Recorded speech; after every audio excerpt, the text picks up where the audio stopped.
അപ്പോൾ പണ്ട് നാം പ്രകൃതിയെ മാത്രം ആസ്വദിച്ച് അനുസരിച്ച് ജീവിച്ചിരുന്ന കാലഘട്ടത്തിൽ അതിയായ മഴ, വെള്ളപ്പൊക്കം ഇതൊക്കെ വരുമ്പോൾ നമുക്ക് പുറത്തേക്ക് സഞ്ചാരം പോലും സാധ്യമല്ലായിരുന്നു. അപ്പോൾ അതിനെ ബുദ്ധിമാനായ മനുഷ്യൻ കള്ളക്കർക്കിടകമെന്ന് പേരിട്ടിട്ട് അവൻ്റെ സുഖചികിത്സയ്ക്ക് വേണ്ടി ഉപയോഗിച്ചു. കാര്യം അന്തരീക്ഷം താപനില താഴോട്ട് വരുന്നു. അപ്പോൾ ആ സമയത്ത് നമുക്ക് ശരീരത്തിന് താപം വേണം, ചൂട് നിലനിൽക്കണം, നമ്മളിലെ അമ്ലങ്ങൾ, ടോക്സിൻസ് പുറത്തേക്ക് കളയണം. അപ്പോൾ ഇതിനൊക്കെയുള്ളൊരു ഉപായമായിട്ട് ആണ് അന്ന് കർക്കിടക കഞ്ഞി കാരണവന്മാർ അല്ലെങ്കിൽ പാരമ്പര്യ വൈദ്യന്മാർ ഡിസൈൻ ചെയ്തത്. നമ്മൾ ആദ്യം ഇതെല്ലാം ഒന്ന് വെള്ളത്തിലിടുക, ഒരു അരമണിക്കൂർ. അതിനുശേഷം വെള്ളം ചൂടാക്കിയതിന് ശേഷം അതിലേക്ക് ഈ ഞവരേരി ബാക്കി സാധനങ്ങളെല്ലാം കൂടി ഇടുക. ഇട്ട് നല്ലതുപോലെ തിളച്ച് വറ്റി കഴിയുമ്പോൾ അതിനകത്ത് ഒന്നിൽ തേങ്ങ അരച്ച് ചേർക്കുക. കാര്യം ഇന്നത്തെ സാഹചര്യത്തിൽ തേങ്ങാപ്പാൽ പിഴിയിലൊക്കെ ബുദ്ധിമുട്ടായതുകൊണ്ട് ആ ഒരു അരമുറി തേങ്ങ അതിനകത്ത് അരച്ച് ചേർക്കുക. ആ തേങ്ങാപ്പാലും ചേർത്ത് ഏകദേശം വാങ്ങാറാകുമ്പോഴത്തേക്ക് ഇതിനകത്ത് മേമ്പൊടിയുണ്ട്. ആ മേമ്പൊടി ഇട്ട് വെച്ച് കഴിഞ്ഞാൽ ഒരു 2 പേർക്കും 2-3 പേർക്ക്, അതായത് ഒരു കുടുംബത്തിൽ ഒരു നേരത്തെ ആഹാരമായിട്ട് രാത്രിത്തേക്ക് ഉപയോഗിക്കാം. നമ്മുടെ ശരീരത്തിലെ ഇംബാലൻസുകൾ മാറ്റി, ത്രിദോഷങ്ങളെ മാറ്റി ത്രിഗുണങ്ങളെ നൽകി, അതായത് വാതപിത്ത കഫങ്ങൾ മാറ്റി സ്വാത്വിക് തംസിക് രജസിക് ആ ഒരു നിലയിലേക്ക്, അതായത് ഓരോരുത്തരുടെയും വാദത്തിൻ്റെ മൂർച്ഛിച്ചുള്ളവനും കഫം മൂർച്ഛിച്ചിട്ടുള്ളവനും പിത്തം മൂർച്ഛിച്ചിട്ടുള്ളവരും അനുസരിച്ചുള്ള വ്യത്യാസങ്ങളും വ്യതിയാനങ്ങളും അവരുടെ രുചിഭേദത്തിനനുസൃതമായിട്ട് ആണ് ഇതിനെ കമ്പൈൻ ചെയ്തിരിക്കുന്നത്. അപ്പോൾ ഇത് ഇങ്ങനെ ഒരു 5 ദിവസം കഴിക്കുമ്പോൾ തന്നെ നമുക്ക് ഒരുവിധം ഉത്തേജനം ഉണ്ടാവുകയും ആ ശീതോഷ്ണം നമുക്ക് ബാലൻസ് ചെയ്യാൻ പറ്റും. അതാണ് ഇതിൻ്റെ ഏറ്റവും വലിയൊരു പ്രത്യേകത. അപ്പോൾ കള്ളക്കർക്കിടകം എന്ന് നമ്മൾ പറയുന്നെങ്കിലും ഏത് മഴ സമയത്തും നമുക്കിത് ഉപയോഗിക്കാം. അതായത് നമ്മുടെ ശരീരത്തിൻ്റെ താപനില താഴ്ന്ന സമയങ്ങളിൽ ഈ കർക്കിടക കഞ്ഞി എന്നുള്ള പേരുണ്ടെങ്കിലും ഈ ഔഷധക്കഞ്ഞിയായിട്ടാണ് നമ്മളിപ്പോൾ കൊടുക്കുന്നത്. അവർ ആ തിരക്കുകൾ മാറ്റിവെച്ചിട്ട് ഈ ഒരു 2 ആഴ്ച നമ്മുടെ കഞ്ഞി അവർ സേവ ചെയ്യാറുണ്ട്. അപ്പോൾ ഔഷധം പോലെ തന്നെ ഉത്തേജനവും ഉണർവും ഉണ്ടാക്കാൻ ഇത് വളരെ നല്ലതാണ്. സാർ നമസ്കാരം. നമസ്തേ. വീണ്ടും ഒരു കർക്കിടക മാസം വന്നിരിക്കുന്നു. നമ്മൾ മലയാളികൾ രാമായണ മാസം എന്ന് പറയുന്നു. പഞ്ഞക്കർക്കിടകത്തിലാണ് പലപ്പോഴും നമ്മൾ ആരോഗ്യ സംരക്ഷണവുമായി ബന്ധപ്പെട്ട് പല ആലോചനകളും നടത്തുക.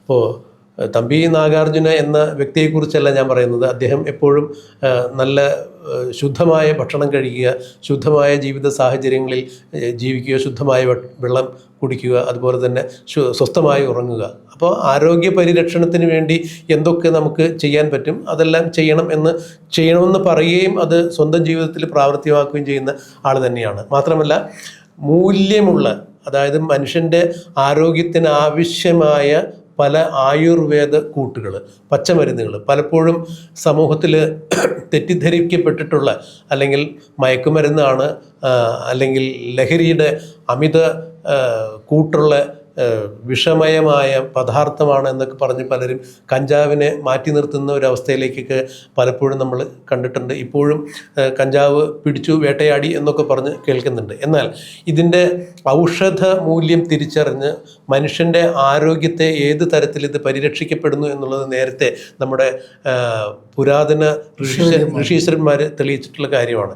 അപ്പോൾ അവരുടെ എല്ലാം പാതയിലൂടെ സഞ്ചരിക്കുകയും അത്തരം കാര്യങ്ങൾ മനസ്സിലാക്കുകയും ഒരു പരിധിവരെ അത്തരം കാര്യങ്ങളിലെ യഥാർത്ഥമായ കാര്യങ്ങൾ കണ്ടെത്തി മനുഷ്യൻ്റെ നന്മയ്ക്കും മനുഷ്യൻ്റെ ആരോഗ്യ പരിപാലനത്തിനും അത് ഏത് അളവ് വരെ ഉപയോഗപ്രദമാകുന്നു എന്ന് കണ്ടറിഞ്ഞ് അത്തരം കാര്യങ്ങളിലെല്ലാം വളരെ സേവനാത്മകമായ പ്രവർത്തനം ചെയ്യുന്ന ആൾ കൂടിയാണ് തമ്പി നാഗാർജുന. സാർ വീണ്ടും ഒരിക്കൽ ഞാൻ ഇവിടെ ചോദിച്ചറിയാൻ ശ്രമിക്കുന്നത്, ഈ പഞ്ഞക്കർക്കിടക മാസവുമായി ബന്ധപ്പെട്ട് നമ്മൾ മലയാളികൾ എന്തൊക്കെയാണ് ശാരീരിക സംരക്ഷണത്തിന് വേണ്ടി നമ്മൾ അനുഷ്ഠിക്കേണ്ടതായ കാര്യങ്ങൾ. അപ്പോൾ ഞാൻ എൻ്റെ സംശയം എന്ന് പറഞ്ഞാൽ നമ്മൾ കർക്കിടക കഞ്ഞിയൊക്കെ പോലുള്ള പല കൂട്ടുകളൊക്കെ പഴമക്കാർ നമ്മുടെ കേരളത്തിൽ പറയുന്നുണ്ട്. ഇപ്പോൾ സാറിനെ പോലുള്ള പല ആളുകളും അതിൻ്റെ തനിമ നിലനിർത്തിക്കൊണ്ട് തന്നെ ശുദ്ധമായി അതിൽ ചേർക്കേണ്ട കൂട്ടുകളെല്ലാം അതുപോലെ തന്നെ അളവിൽ കിട്ടുകയാണെങ്കിൽ മാത്രം അത് ചെയ്യുള്ളൂ, ഇല്ലെങ്കിൽ അത് ചെയ്യില്ല. അപ്പോൾ കൃത്യമായ ചേരുവകൾ ചേർത്തുകൊണ്ട് ഇപ്പോഴും സമൂഹത്തിൻ്റെ അത്തരം കാര്യങ്ങൾ ചെയ്യുന്ന ആളെന്ന രീതിയിൽ ഇതിൻ്റെ ഒരു ചെറിയൊരു വിശദീകരണം നമ്മുടെ വിശ്വാസത്തിൻ്റെ പ്രേക്ഷകർക്ക് വേണ്ടി കൊടുക്കുക. ശരീരമാദ്യങ്കൽ ധർമ്മസാധനം. അതായത് ശരീരത്തിനെ നാം ഒരു ദൈവമായിട്ട് കണ്ടിട്ട്, പ്രകൃതിയാണ് ശരീരം, ആത്മാവാണ് നമ്മുടെ ചോദന, നമ്മുടെ ചിന്തകൾ എന്നുള്ള രീതിക്കുള്ള നെഗറ്റീവ് പോസിറ്റീവായിട്ടുള്ള ആ ഒരു സ്പാർക്ക് ആണ് നമുക്ക് എപ്പോഴും ജീവിതത്തിൽ സംതൃപ്തി, സന്തോഷം നൽകുന്നത്. പിന്നെ ഈ പഞ്ഞക്കർക്കിടകം എന്നുള്ള ഒരു വിശേഷണം പണ്ട് ഇന്നും അത് ഉത്തരായണം ദക്ഷിണായനം 2 ഋതുക്കളായിട്ട് ഇതിനെ തിരിക്കുകയും അതിൽ തന്നെ കേരളത്തിന് പ്രത്യേകിച്ച് 6 കാലാവസ്ഥ ഉണ്ടായിരുന്നു. അപ്പം ശിശിരം തുടങ്ങി. അപ്പം ഈ ഒരു ശിശിരം അല്ലെങ്കിൽ ഇത് കഴിഞ്ഞ ശേഷമുള്ള ഒരു ദശാസന്ധിയാണ് കർക്കിടകം എന്ന് പറയുന്നത്. ചിങ്ങത്തിന് മുമ്പായിട്ട് ചിങ്ങം പുലരി മുതൽ അത് നന്മയിലേക്ക് വരും. അപ്പം ശരിക്കും ഞാറ്റുവേലയായിട്ട് കണക്റ്റഡ് ആണ്. അപ്പം പണ്ട് നാം പ്രകൃതിയെ മാത്രം ആസ്വദിച്ച് അനുസരിച്ച് ജീവിച്ചിരുന്ന കാലഘട്ടത്തിൽ അതിയായ മഴ, വെള്ളപ്പൊക്കം ഇതൊക്കെ വരുമ്പോൾ നമുക്ക് പുറത്തേക്ക് സഞ്ചാരം പോലും സാധ്യമല്ലായിരുന്നു. അപ്പോൾ അതിനെ ബുദ്ധിമാനായ മനുഷ്യൻ കള്ളക്കർക്കിടകം എന്ന് പേരിട്ടിട്ട് അവൻ്റെ സുഖചികിത്സയ്ക്ക് വേണ്ടി ഉപയോഗിച്ചു. കാര്യം അന്തരീക്ഷം താപനില താഴോട്ട് വരുന്നു. അപ്പോൾ ആ സമയത്ത് നമുക്ക് ശരീരത്തിന് താപം വേണം, ചൂട് നിലനിൽക്കണം, നമ്മളിലെ അമ്ലങ്ങൾ, ടോക്സിൻസ് പുറത്തേക്ക് കളയണം. അപ്പോൾ ഇതിനൊക്കെയുള്ളൊരു ഉപായമായിട്ട് ആണ് അന്ന് കർക്കിടക കഞ്ഞി കാരണവന്മാർ അല്ലെങ്കിൽ പാരമ്പര്യ വൈദ്യന്മാർ ഡിസൈൻ ചെയ്തത്. അപ്പോൾ അതിൽ മൂലികകൾ കണ്ടമാനം ചേരും, 20ഓളം മൂലികകൾ. അതുപോലെ ഞവരയുടെ അരിയുടെ പ്രത്യേകത ഞാൻ പറയേണ്ട കാര്യമില്ല. അതായത് ഞാൻ ഇടപെടുകയാണെന്ന് ധരിക്കരുത്. അപ്പോൾ നമ്മുടെ പ്രേക്ഷകർക്ക് വേണ്ടി ഇപ്പോൾ ഇതിൽ ഏതൊക്കെ ചേരുവകളാണ് ചേർക്കുന്നതെന്ന് പറഞ്ഞു കൊടുക്കാൻ ഒന്ന് സാധിക്കുമോ അങ്ങേക്ക്? അത് പറയണമെന്നുണ്ടെങ്കിൽ ഞാനിത് കംപ്ലീറ്റ് ഒരു ലിസ്റ്റ് ഉണ്ട്. അതായത് 80ഓളം ഐറ്റംസ് ഉണ്ട് ഇതിനകത്ത്. അപ്പൊ അതൊരു ട്രേഡ് സീക്രട്ട് ആണെങ്കിൽ തീർച്ചയായും അല്ല, ട്രേഡ് സീക്രട്ട് എന്നുള്ളതല്ല, അത് എല്ലാം കൂടെ നോക്കി വരുമ്പോഴത്തേക്ക് തെറ്റ് വരാൻ സാധ്യതയുള്ളതുകൊണ്ട് സാധാരണ നമ്മൾ ചെയ്യുന്നത് ഇങ്ങനെ ഒരു കൂടുതലാണ് നമ്മൾ കൊടുക്കുന്നത്. 5 ദിവസത്തേക്കുള്ള ഒരു കിറ്റാണിത്. 5 ദിവസത്തേക്ക്. ഈ 5 ദിവസത്തിൽ 100 ഗ്രാം ഞവരയരി, അതിനോട് ചേർന്നുള്ള ബാക്കി ധാന്യങ്ങളും എല്ലാം കൂടെ ചേർന്ന് ആണ് നമ്മൾ കൊടുക്കുന്നത്. ഇത് പ്രേക്ഷകർക്ക് ഒന്നുകൂടി എടുത്തു കാണാൻ വേണ്ടി ഈ പ്രൊഡക്റ്റ് ഒന്നുകൂടി നമ്മളിവിടെ കാണിക്കുകയാണ്.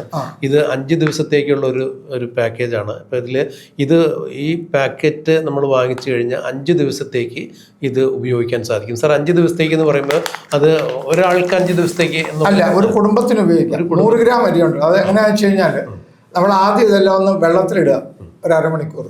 അതിനുശേഷം വെള്ളം ചൂടാക്കിയതിന് ശേഷം അതിലേക്ക് ഈ ഞവരരി ബാക്കി സാധനങ്ങളെല്ലാം കൂടി ഇടുക. ഇട്ട് നല്ലതുപോലെ തിളച്ച് വറ്റി കഴിയുമ്പോൾ അതിനകത്ത് ഒന്നിൽ തേങ്ങ അരച്ച് ചേർക്കുക. കാര്യം ഇന്നത്തെ സാഹചര്യത്തിൽ തേങ്ങാപ്പാൽ പിഴിയിലൊക്കെ ബുദ്ധിമുട്ടായതുകൊണ്ട് ആ ഒരു അരമുറി തേങ്ങ അതിനകത്ത് അരച്ച് ചേർക്കുക. ആ തേങ്ങാപ്പാലും ചേർത്ത് ഏകദേശം വാങ്ങാറാകുമ്പോഴത്തേക്ക് ഇതിനകത്ത് മേമ്പൊടിയുണ്ട്. ആ മേമ്പൊടി ഇട്ട് വെച്ച് കഴിഞ്ഞാൽ ഒരു 2 പേർക്കും 2 or 3 പേർക്ക്, അതായത് ഒരു കുടുംബത്തിൽ ഒരു നേരത്തെ ആഹാരമായിട്ട് രാത്രിത്തേക്ക് ഉപയോഗിക്കാം. 30 ദിവസം ഉപയോഗിക്കാം. കാര്യം കർക്കിടകം എല്ലാ ദിവസവും ഉപയോഗിക്കാം. മിനിമം ഒരു 5 ദിവസമെങ്കിലും ചെന്ന് കഴിഞ്ഞാൽ ഇതിനകത്ത് എരണ്ടാദികളൊക്കെ ചേർത്തുണ്ട്. അതായത് ഡീടോക്സിഫൈ ചെയ്യും ശരീരത്തിലെ ഉച്ഛിഷ്ടങ്ങൾ, അതായത് എപ്പോഴും അസുഖങ്ങൾ വരുന്നത് ഈ നമ്മുടെ വയറ് ഒരു സെൻട്രൽ മാർക്കറ്റായിട്ട് വരും. ശോധന ശരിയല്ലാത്തതുകൊണ്ടാണ് മുഖ്യമായിട്ടുള്ള അസുഖങ്ങൾ വരുന്നത്. അപ്പോൾ ഇതിനകത്തൂടെ അങ്ങനെയുള്ള സാധനങ്ങളൊക്കെ പചിച്ചു പോവുകയും അമ്ലത്തെ എല്ലാ അസുഖങ്ങളും അമ്ലമാണ്, അസിഡിക്കാണ്. അപ്പോൾ ഇതിൽ കൂടെ ന്യൂട്രലൈസ് ചെയ്ത് നമ്മുടെ ശരീരത്തിലെ ഇംബാലൻസുകൾ മാറ്റി, ത്രിദോഷങ്ങളെ മാറ്റി ത്രിഗുണങ്ങളെ നൽകി, അതായത് വാതപിത്ത കഫങ്ങൾ മാറ്റി സ്വാത്വിക് തംസിക് രജസിക് ആ ഒരു നിലയിലേക്ക്, അതായത് ഓരോരുത്തരുടെയും വാദത്തിൻ്റെ മൂർച്ഛിച്ചുള്ളവനും കഫം മൂർച്ഛിച്ചിട്ടുള്ളവനും പിത്തം മൂർച്ഛിച്ചിട്ടുള്ളവർ അനുസരിച്ചുള്ള വ്യത്യാസങ്ങളും വ്യതിയാനങ്ങളും അവരുടെ രുചിഭേദത്തിനനുസൃതമായിട്ട് ആണ് ഇതിനെ കമ്പൈൻ ചെയ്തിരിക്കുന്നത്. അപ്പം ഇത് ഏത് പ്രായത്തിലുള്ളവർക്കും ഏത് കാലാവസ്ഥയിലുള്ളവർക്കും, അതായത് പ്രത്യേക നേരത്തെ സാറ് സൂചിപ്പിച്ചതുപോലെ പിത്ത കഫ വാതാദികളുള്ള അങ്ങനെ ഏതെങ്കിലും അസുഖങ്ങളുള്ളവർക്ക് എല്ലാവർക്കും കഴിക്കാം. കുട്ടികൾ ഉൾപ്പെടെ ആബാലവൃദ്ധം ജനങ്ങൾക്കും ഇത് കഴിക്കാം. അളവിൽ വ്യത്യാസങ്ങൾ വരുത്തണമെന്ന് മാത്രമേ ഉള്ളൂ. കാര്യം വെച്ച് കഴിഞ്ഞാൽ ലാറിക് ആസിഡ് ആണ് തേങ്ങാപ്പാൽ. നമ്മുടെ മുലപ്പാൽ കഴിഞ്ഞാൽ അത്രയും തുല്യമായ ഒരു സാധനം തേങ്ങാപ്പാലാണ്.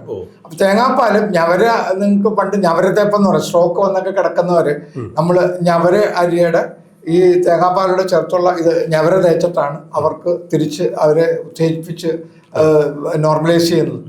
അപ്പൊ അത് ഇന്റേണലായിട്ട് ചെല്ലും. പിന്നെ അതിന്റെ പ്രത്യേകത, നിങ്ങൾ കോവിഡ് സമയത്തൊക്കെ ഈ അപരാജിത ചൂർണം നമ്മൾ അന്തരീക്ഷ ശുദ്ധീകരണത്തിന് ഉപയോഗിച്ചിരുന്നു. ഗവൺമെന്റ് ലെവലിൽ പോലും അതിനെ റെക്കമെൻഡ് ചെയ്തിരുന്നു. ഒരു പാക്കറ്റ് നമ്മൾ അപരാജിത ചൂർണം കൂടെ വെച്ചിട്ടുണ്ട്. അന്തരീക്ഷ ശുദ്ധി ഇതിനോടൊപ്പം നമ്മൾ അത് പുറമേ ചെയ്യാനുള്ള പുറമേയാണ്. അപ്പോൾ ഇത് ഇങ്ങനെ ഒരു 5 ദിവസം കഴിക്കുമ്പോൾ തന്നെ നമുക്ക് ഒരുവിധം ഉത്തേജനം ഉണ്ടാവുകയും ആ ശീതോഷ്ണം നമുക്ക് ബാലൻസ് ചെയ്യാൻ പറ്റും. അതാണ് ഇതിന്റെ ഏറ്റവും വലിയൊരു പ്രത്യേകത. അപ്പൊ കള്ളക്കർക്കിടകം എന്ന് നമ്മൾ പറയുന്നെങ്കിലും ഏത് മഴ സമയത്തും നമുക്കിത് ഉപയോഗിക്കാം. അതായത് നമ്മുടെ ശരീരത്തിന്റെ താപനില താഴ്ന്ന സമയങ്ങളിൽ ഈ കർക്കിടക കഞ്ഞി എന്നുള്ള പേരുണ്ടെങ്കിലും ഈ ഔഷധ കഞ്ഞിയായിട്ടാണ് നമ്മളിപ്പോൾ കൊടുക്കുന്നത്. അതായത് ഇപ്പൊ കർക്കിടകം കഴിഞ്ഞാലും നമുക്ക് കാലാവസ്ഥയിൽ ഇത്രത്തോളം ഈ തണുപ്പ് കാലാവസ്ഥയിലൊക്കെ നമുക്ക് ഉപയോഗിക്കാൻ പറ്റിയ ഒരു കൃത്യമായ ഒരു ഔഷധം തന്നെയാണ്, ഔഷധ കൂട്ട് തന്നെയാണ് ഈ ഔഷധ കഞ്ഞി. അതുപോലെ തന്നെ നിങ്ങൾ ഇതിനോടൊപ്പം ചേർത്ത് കഴിക്കേണ്ടത് ചേനയാണ്. കർക്കിടകത്തിൽ കട്ടും ചേന കഴിക്കണമെന്നാണ് കാരണവന്മാർ പറഞ്ഞേക്കുന്നത്.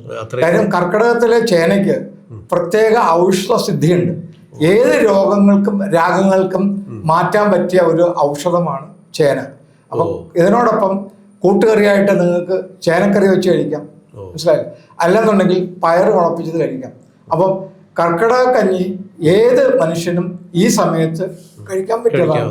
ഇത് കഴിഞ്ഞാലും ഇതിന് മുൻപും മഴയുള്ള സമയത്ത് അതിവൃഷ്ടിയുള്ളപ്പം നമ്മളിത് കഴിച്ചു കഴിഞ്ഞാൽ നമ്മുടെ ശരീരത്തിൻ്റെ ചൂടും സന്തുലിതാവസ്ഥ നിലനിൽക്കാനും നമുക്ക്, അതായത് ഇതൊരു സ്പിരിച്വൽ, ഫിസിക്കൽ ആൻഡ് എൻവയൺമെന്റൽ, ഈ മൂന്നിൻ്റെയും ഒരു സമത്വം വരുമ്പോഴാണ് നമുക്ക് ആനന്ദം ഉണ്ടാവുക. അത് തികച്ചും പരിസ്ഥിതിക്ക് ഇണങ്ങിയ രീതിയിൽ നമ്മുടെ മനുഷ്യൻ്റെ ശരീര ആവാസ വ്യവസ്ഥയ്ക്ക് ഇണങ്ങിയ രീതിയാണ് ഇത് ഉൽപ്പാദിപ്പിക്കപ്പെട്ടിരിക്കുന്നത്. അത്രത്തോളം ശാസ്ത്രീയമായ പഠനങ്ങളെല്ലാം നടത്തി മനസ്സിനും ശരീരത്തിനും പ്രകൃതിക്കും ഇണങ്ങുന്ന തരത്തിലുള്ള കണ്ടെത്തലുകളിലൂടെയാണ് ഇത്തരം ഒരു ഭക്ഷ്യ പദാർത്ഥം, നമ്മൾ ഭക്ഷ്യപദാർത്ഥം എന്ന് പറഞ്ഞാൽ ചിലപ്പോൾ അതിന് വില കുറഞ്ഞ് കാണലായിരിക്കും, ഒരു ഔഷധ പദാർത്ഥം തയ്യാറാക്കിയിരിക്കുന്നത് എന്നുള്ളതാണ് തമ്പി സാർ പറയുന്നത്. അല്ല, അതിന് കാരണം നിർമ്മലാനന്ദഗിരിയുടെ കർശനം, എന്നെക്കാൾ അറിയാമല്ലോ അദ്ദേഹത്തിന്റെ നിഷ്കർഷത, ഒരു കാര്യത്തിൽ ഒരു കോംപ്രമൈസിനും പോകാത്ത അദ്ദേഹത്തിൻ്റെതായ ഒരു നിർദ്ദേശാനുസൃതമാണ്. ഇതിൽ മിക്കവാറും, അതായത് ഒരു 90% സാധനങ്ങളും നമ്മൾ നമ്മുടെ ആശ്രമത്തിന്റെ പരിസരത്ത് നിന്ന് തന്നെ ഉൽപ്പാദിപ്പിക്കുന്നതാണ്, ഞവര അരി ഉൾപ്പെടെ. പിന്നെ കുറെ സാധനങ്ങൾ മൂലിക നമ്മൾ കൊല്ലിമല എന്ന് പറയും, 70ഓളം എയർപിന്റുള്ള തമിഴ്നാട്ടിൽ സേലത്ത് നിന്ന് 100 കിലോമീറ്റർ ഉണ്ട്. ഞാനിപ്പോൾ കഴിഞ്ഞ മാസം അവിടെയായിരുന്നു, കഴിഞ്ഞ ആഴ്ച അവിടെ പോയിട്ട് ഇങ്ങോട്ട് വന്നു. അപ്പം വളരെ ഫേമസ് ആയിട്ടുള്ള പലരും അവർ ആ തിരക്കുകൾ മാറ്റിവെച്ചിട്ട് ഈ ഒരു 2 ആഴ്ച നമ്മുടെ കഞ്ഞി അവർ സേവ് ചെയ്യാറുണ്ട്. അപ്പോൾ ഔഷധം പോലെ തന്നെ ഉത്തേജനവും ഉണർവും ഉണ്ടാക്കാൻ ഇത് വളരെ നല്ലതാണ്. സാർ, ഇത് കഴിക്കുമ്പോൾ മറ്റേതെങ്കിലും തരത്തിലുള്ള ഭക്ഷ്യപദാർത്ഥങ്ങൾ നമ്മൾ വർജിക്കേണ്ടതായിട്ട് ഒന്നുമില്ല. പഥ്യങ്ങൾ കഴിവ്, അതായത് ഇത് ഒരു നേരത്തെ ആഹാരമായിട്ടും കഴിച്ചാൽ മതി. അങ്ങനെ കഴിച്ചാൽ പഥ്യം പ്രത്യേകിച്ച് ഒന്നുമില്ല. ഇത് അങ്ങനെ തന്നെ കഴിക്കുമ്പോഴത്തേക്ക് നിങ്ങളുടെ ബോഡി ഇംബാലൻസ് ഒക്കെ മാറി നിങ്ങൾക്ക് സുഖകരമായ ഒരു രാത്രി നിദ്രയും കിട്ടും. നിദ്രയിൽ കൂടെ തന്നെ നിങ്ങളുടെ ഒരുമാതിരിപ്പെട്ട അസുഖങ്ങൾ. ഇത് സാധാരണ രാത്രി സമയങ്ങളിലാണോ നമ്മൾ വൈകിട്ട് കഴിഞ്ഞിട്ടാണ് കർക്കിടക കഞ്ഞി. അത് കഴിഞ്ഞാൽ സുഖമായിട്ട് കിടന്ന് ഉറങ്ങാൻ പറ്റും. അതുകൊണ്ടാണ് നമ്മൾ രാത്രി പ്രിഫർ ചെയ്യുന്നത്. രാവിലെ കഴിക്കുന്നതുകൊണ്ട് കുഴപ്പമില്ല, എങ്കിലും സാധാരണ എല്ലാവരും കൂടെ ഒത്തുചേർന്ന് നമ്മുടെ വീട്ടുകാരെല്ലാം കൂടെ ചേർന്നിരുന്ന് കഴിക്കുമ്പോൾ ഉണ്ടാവുന്ന ഒരു കൂടുമ്പോൾ ഇമ്പമുള്ളതാണല്ലോ കുടുംബം.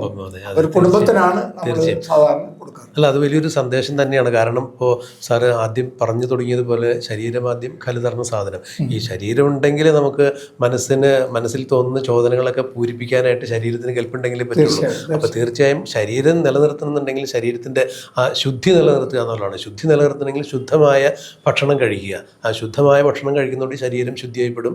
ആ ശുദ്ധമായ ശരീരത്തിന് ആരോഗ്യവും ആയുസ്സും ഉണ്ടാകും എന്ന് തന്നെയാണ് ഇതിലൂടെ വീക്ഷിക്കപ്പെടുന്നത്. എന്തായാലും ഇപ്പം നമ്മളിതിന് വില ഇട്ടേക്കുന്നത് സാധാരണ മാർക്കറ്റിൽ 100 രൂപ മുതൽ അവൈലബിൾ ആണ്. നമ്മുടെ 365 രൂപയോളം വരും. അത് നമ്മൾ കൊറിയർ ചാർജ് ഉൾപ്പെടെയാണ്.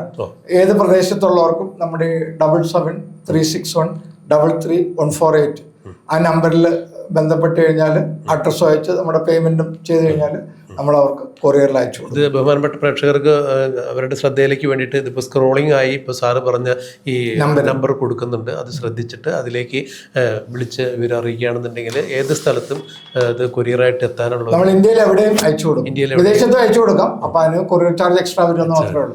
കാര്യം ഇത് നമ്മൾ ചെയ്യുന്നത് വ്യാപാരത്തിനപ്പുറം ഒരു അല്ല, അതൊരു വലിയൊരു സേവനം തന്നെയാണ്. കാരണം ഇപ്പോൾ എല്ലാവരും നമ്മുടെ ശരീരം ഉണ്ടെങ്കിലേ നമുക്ക് ഓടി നടക്കാൻ സാധിക്കുകയുള്ളൂ.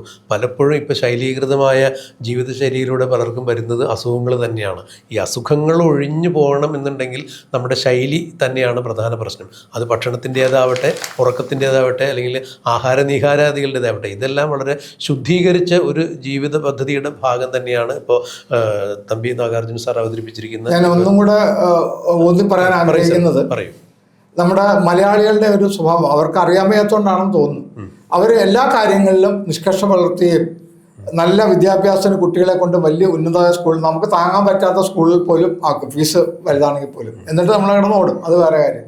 അതുപോലെ തന്നെ നല്ല വീട് വെക്കും, നല്ല വാഹനങ്ങൾ വാങ്ങും. ഇതെല്ലാം നമ്മൾ നല്ലത് ചെയ്യും.